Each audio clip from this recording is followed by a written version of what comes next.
Nabi itu nggak boleh dikultus-kultuskan, nggak boleh diagung-agungkan, nggak boleh memulia-muliakan. Karena beliau sendiri yang melarang untuk memuliakan. Rasulullah bilang, saya ini hanya hamba Allah.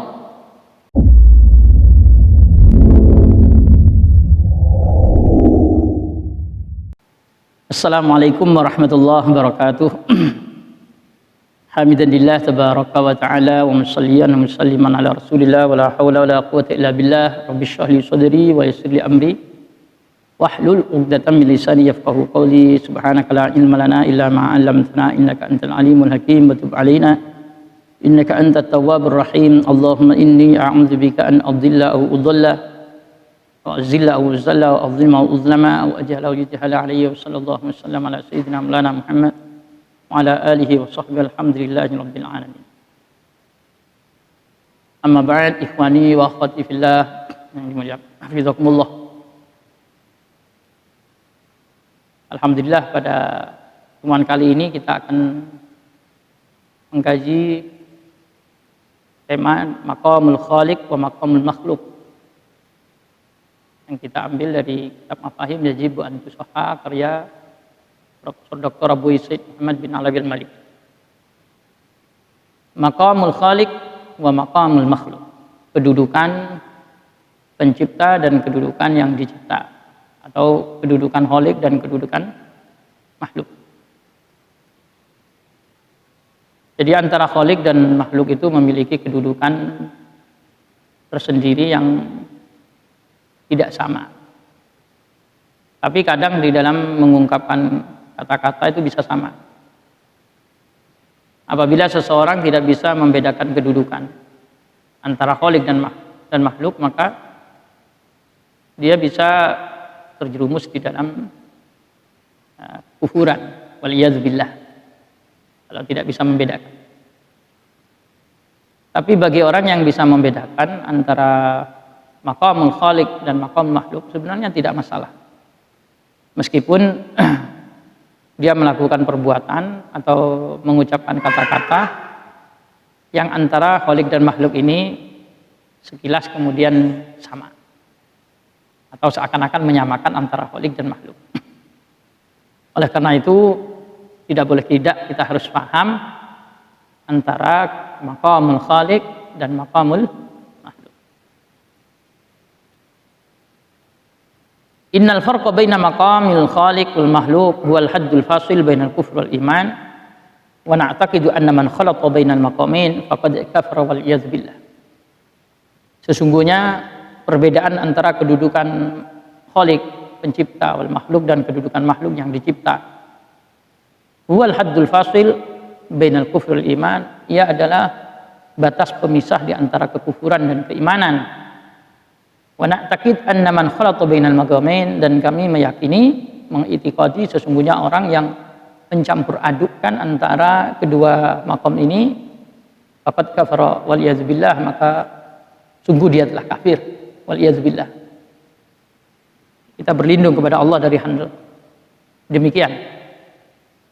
Walikulli maqamin huququhu al-khassah, dan di setiap maqam kedudukan ini ada hak-hak secara khusus.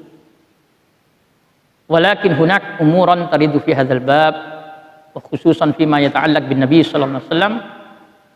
Tetapi di sana ada perkara-perkara yang berlaku di dalam bab ini, terlebih khusus yang berkaitan dengan Nabi sallallahu alaihi wasallam, wa khasaisu allati tumayyizu an ghairihi minal bashar wa tarfa'u alaihim, dan kekhususan-kekhususan yang dimiliki oleh Nabi yang membedakan Nabi dari manusia secara umum dan meninggikan derajat Nabi mengalahkan yang lain. Hadhil umur qad tashtabihu ala ba'din nas li qisari uqulihim wa du'fi tafkirihim. Perkara-perkara ini kadang menjadi rancu di sebagian orang karena pendeknya atau lemahnya akal mereka dan sempitnya pemikiran mereka. Sehingga kalau ada seseorang yang kemudian mengungkapkan kata-kata kepada Nabi yang kata-kata tersebut tidak umum atau berbeda dari kebanyakan orang, kemudian dianggap telah menyamakan Nabi dengan Allah. Ini kadang terjadi ya, hal seperti ini. Jadi orang yang tidak mampu membedakan maqamul khaliq dan maqamul makhluk itu bisa kemudian menuduh orang lain dengan hal-hal yang tidak benar. Wa dhiqi nadharihim wa su'i fahmihim. Bisa jadi itu karena ya sempitnya wawasan mereka dan buruknya pemahaman mereka. Fayubadiruna ilal hukmi bil kufri ala ashabiha wa ikhrajim an dairatil Islam. Akhirnya mereka ini tergesa-gesa menghukumi kafir terhadap pelakunya dan mengeluarkan dari lingkungan atau area Islam.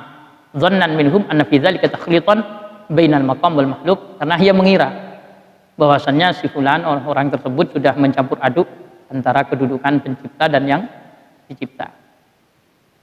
Wa rif'an li maqamin Nabi sallallahu alaihi wasallam ila maqamin huluwiyah, dan dia menganggap kedudukan Nabi sudah dianggap setara dengan kedudukan ketuhanan. Wah, ini sudah menyamakan Nabi dengan Allah. Wa innana nabra ila Allah subhanahu wa ta'ala min dzalik, dan kami berlepas diri kepada Allah subhanahu wa ta'ala dari hal demikian.